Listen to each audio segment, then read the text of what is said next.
There is a reason most diets fail, and it is not what you think. It is not laziness, it is not a lack of discipline, and it is not a weak will. That idea alone has misled millions of people into believing they are the problem when, in reality, the problem sits much deeper inside biology itself. Because while most people are focused on what they eat during the day, the real metabolic story unfolds quietly at night, when you are asleep and unaware of what your body is actually doing with the food you already consumed.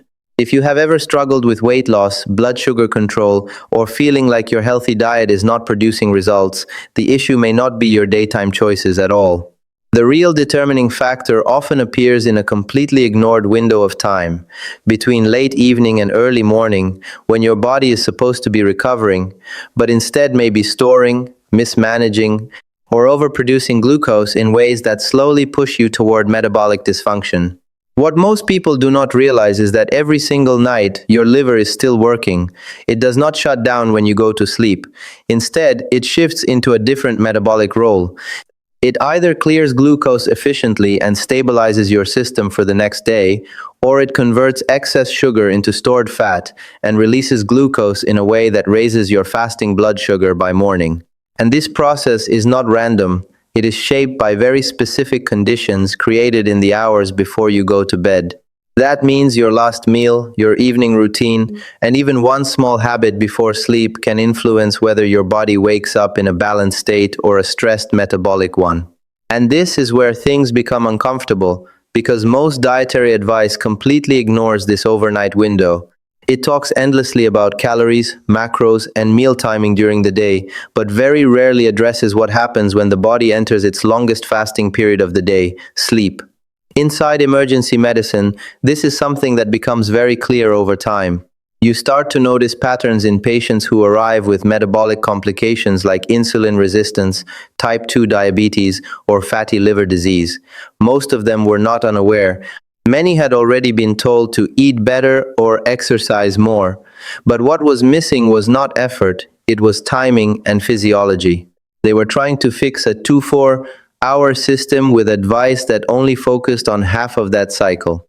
To understand why this matters, you need to understand what your body is doing with sugar while you sleep. After your last meal of the day, glucose levels rise in your blood. In response, insulin is released to help move that glucose into tissues like muscle and liver. Muscle acts like a storage sponge for glucose, pulling it out of the bloodstream and storing it as glycogen for later use. This is one of the most efficient systems in the body for maintaining balance. But there is a limit to how much muscle can store. Once those glycogen reserves are reasonably full, the liver takes on a larger role, and this is where the system becomes more sensitive. Because the liver has two main options when it continues to receive excess glucose. It can manage and store it appropriately, or it can convert it into fat through a process known as de novo lipogenesis. This is not a minor side pathway. It is a well-documented metabolic process where excess carbohydrates are converted into fatty acids and stored as triglycerides. Over time, this contributes directly to fatty liver accumulation, rising insulin resistance, and long-term metabolic decline. Research in clinical metabolic journals has shown that this pathway becomes increasingly active when blood sugar remains elevated over long periods, especially during rest phases like sleep. Now, here is the critical detail most people miss. Your liver does not behave the same way at night as it does during the day. It follows a circadian rhythm, a built-in biological clock that controls how it processes energy. During the day, it is primed for active glucose handling. At night, it shifts toward repair, reduced uptake, and controlled glucose release. It is essentially trying to downshift its activity in preparation for fasting. But if you go to bed with elevated blood sugar, that natural shift gets disrupted. Instead of resting, your liver is forced to continue processing glucose at a time when it is biologically programmed to slow down. This creates inefficiency. Glucose clearance becomes less effective, insulin levels remain higher than they should be, and by morning, you often wake up with elevated fasting blood sugar without realizing why. Over time, this repeated disruption becomes one of the quiet drivers of metabolic disease. Not because of a single bad meal, but because of a consistent mismatch between your eating patterns and your body's overnight biology. And this is exactly what most diets fail to address. They change what you eat, but not when your body is most vulnerable to glucose imbalance. There is another layer to this that makes it even more important. The overnight period is not just a time of fasting, it is a time when your metabolism is supposed to reset.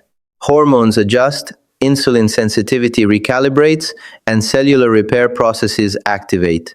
When this window is disrupted by poor glucose control, you are not just affecting weight or energy, you are interfering with the entire recovery system of your body.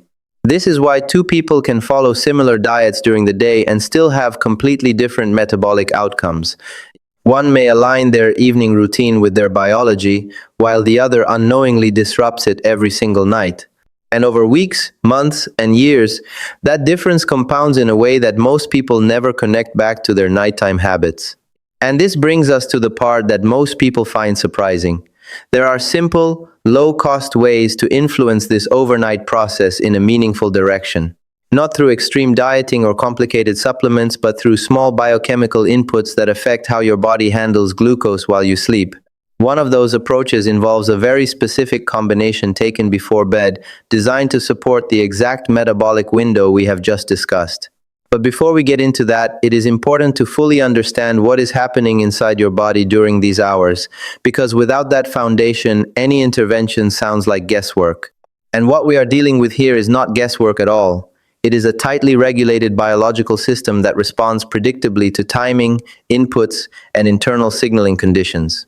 And once you understand that system clearly, the next step becomes much more practical because you are no longer trying random solutions. You are working with the actual mechanism your body already uses every single night.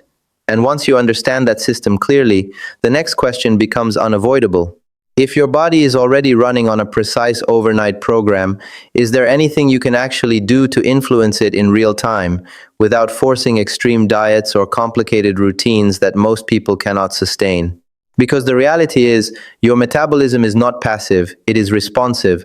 It is constantly adjusting to signals, especially during the transition from your last meal into a fasting state.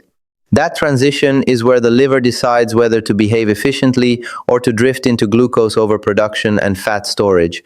And that decision is heavily influenced by hormonal signaling, cellular energy status, and enzyme activity inside liver cells. One of the key regulators in this process is a cellular switch that controls whether your body is in a storage mode or a burning mode. When energy is abundant and insulin is elevated, the body prioritizes storage. When energy demand increases and insulin drops appropriately, the body shifts toward using stored fuel. This balance is not just about calories. It is about signaling pathways inside cells that determine how glucose is handled at a microscopic level. Inside the liver, one of the most important pathways involved in this shift is linked to an enzyme system that responds to the cell's energy state. When this system is activated correctly, it reduces unnecessary glucose production from the liver and improves how effectively the body uses insulin. In simple terms, it helps stop the liver from pushing extra sugar into the bloodstream when it is not needed. This matters especially during sleep, because nighttime is when the body is supposed to reduce incoming energy demands and focus on regulation and repair. But if insulin levels remain elevated due to late eating or poor evening choices, that system never fully switches into its restorative mode. Instead, the liver keeps working in a way that maintains higher glucose output than necessary, which is why many people wake up with higher than expected fasting blood sugar. At the same time, insulin sensitivity naturally follows a daily rhythm. It is generally better earlier in the day and gradually declines as the evening progresses. This means the same meal eaten at night does not always have the same metabolic outcome as when it is eaten earlier. The body is simply less efficient at handling glucose late in the day, which makes timing just as important as food content. Now, this is where things become practical. Because once you understand that your overnight metabolism is sensitive to both glucose levels and hormonal signaling, you can start to see why small targeted interventions might have measurable effects. Not dramatic overnight transformations, but subtle shifts that improve how your body handles glucose during the exact hours when it is most vulnerable. One of the most studied approaches in this context involves two simple dietary compounds that interact with these pathways in different but complementary ways. They do not override metabolism, they support it, and they work specifically within the overnight window we have been discussing. The first compound comes from a fermented source that has been used in traditional health practices for centuries. What makes it interesting from a metabolic standpoint is its active acid component. When consumed in diluted form, it is absorbed and processed in the liver, where it influences energy sensing inside cells. This change in cellular energy balance can activate pathways that signal the liver to reduce excessive glucose production. In practical terms, this means the liver becomes less likely to release unnecessary glucose into the bloodstream during the night. Instead of contributing to elevated fasting levels, it shifts toward a more controlled metabolic state. Several controlled studies have observed that when this compound is taken before sleep, fasting blood glucose in the morning can show modest but consistent reductions in individuals with impaired glucose regulation. The effect is not extreme, but it is measurable. And more importantly, it targets the exact window where most metabolic dysfunction quietly develops during overnight fasting, when the liver is most active in background glucose regulation. The second compound works through a different mechanism. Rather than focusing on liver glucose output, it influences how cells respond to insulin itself. In insulin resistance, the problem is not always the absence of insulin, but the reduced sensitivity of receptors that respond to it. The signal becomes weaker, and glucose remains in the bloodstream longer than it should. Certain plant-derived compounds have been shown to enhance the activity of insulin signaling pathways, making cells more responsive even when insulin sensitivity is partially impaired. This does not replace insulin. It supports the receptor response, improving the efficiency of glucose uptake in tissues like muscle. When these two mechanisms are combined, one reducing excess glucose release from the liver and the other improving cellular response to insulin, the result is a more stable overnight glucose environment. Not a forced correction, but a subtle recalibration of how the body naturally handles energy during sleep. There is also an emerging layer of research suggesting that these compounds may influence gut microbial activity. This is important because gut bacteria do not stop functioning at night. They continue producing metabolites that interact with host metabolism, including short-chain fatty acids that play a role in insulin sensitivity and inflammation regulation.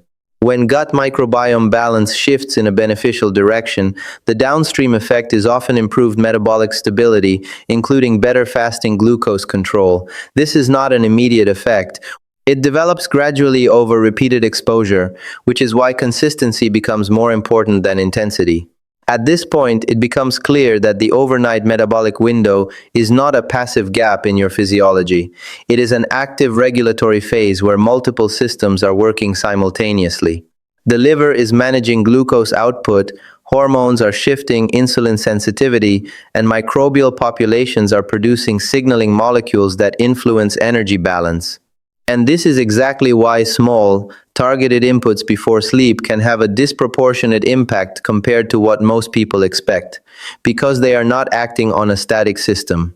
They are interacting with a dynamic, one that is already in transition. The key idea here is not that you need to radically change your diet overnight.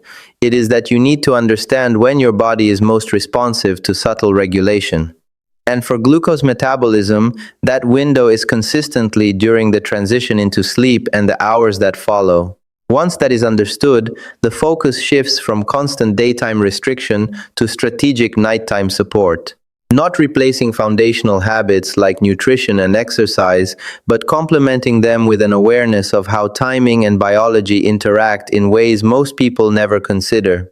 And this is where we can finally connect this back to something practical.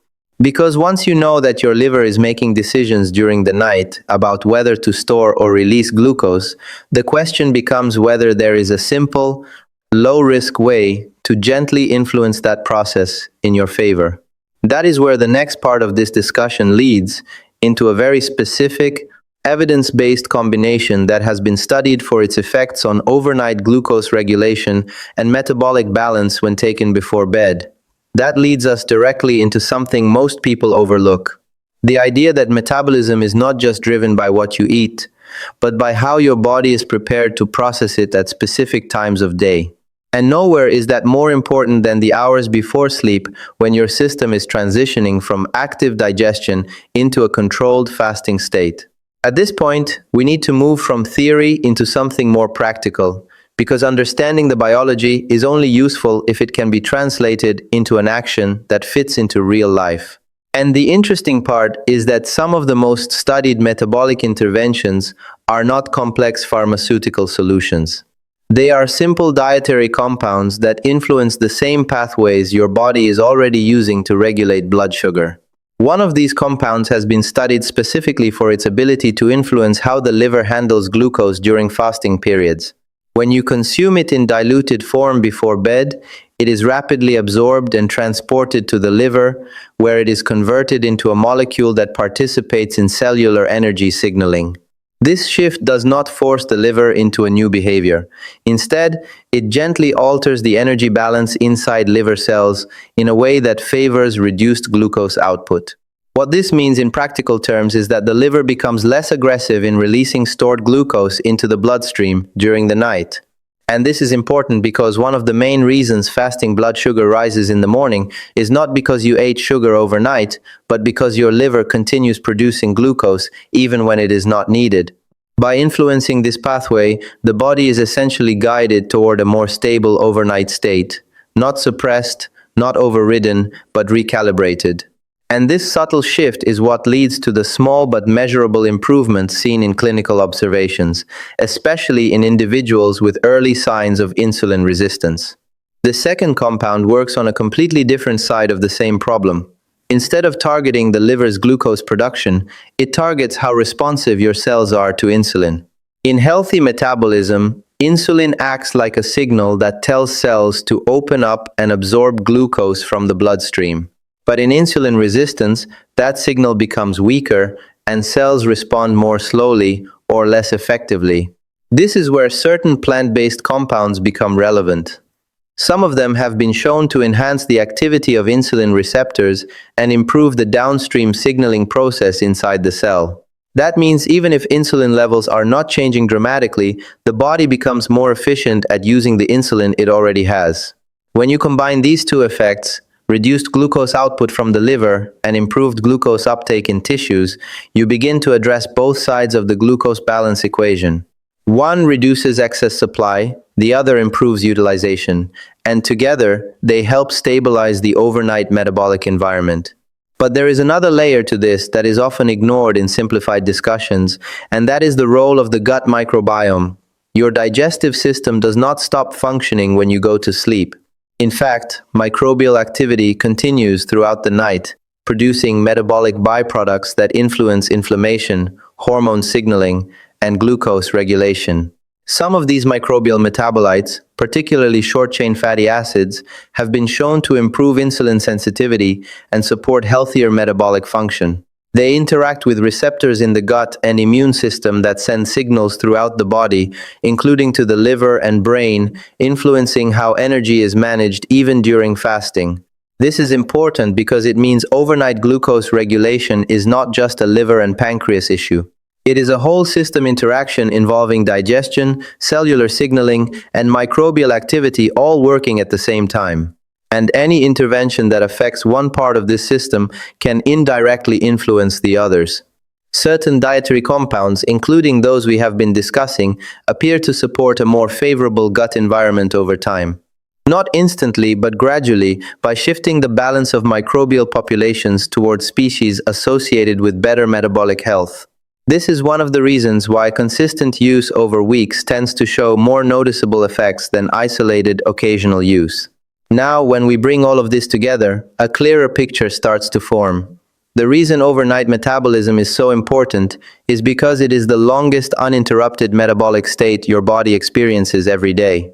It is a 6 to 8 hour window where glucose regulation, hormone signaling, and cellular repair are all happening without external input from food.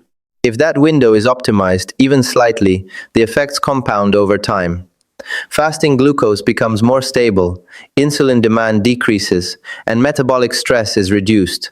But if that window is disrupted consistently, even by small factors like late-night eating or poor glucose control, the imbalance accumulates quietly over years. This is why small interventions taken before bed can matter more than people initially assume, because they are not competing with meals or external energy intake. They are acting during a phase when the body is fully engaged in internal regulation.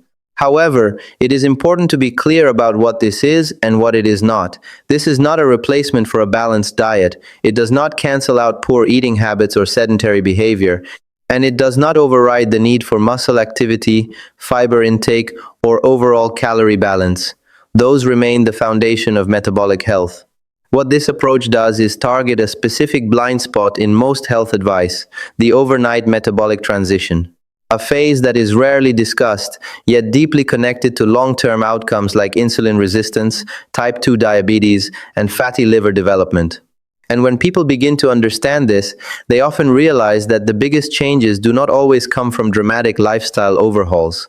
Sometimes they come from small adjustments applied at the right time, when the body is naturally most responsive. This brings us to the final piece of the discussion, where we move from understanding the mechanisms into how this actually translates into a simple, practical routine that fits into daily life without complexity, restriction, or dependency on extreme measures.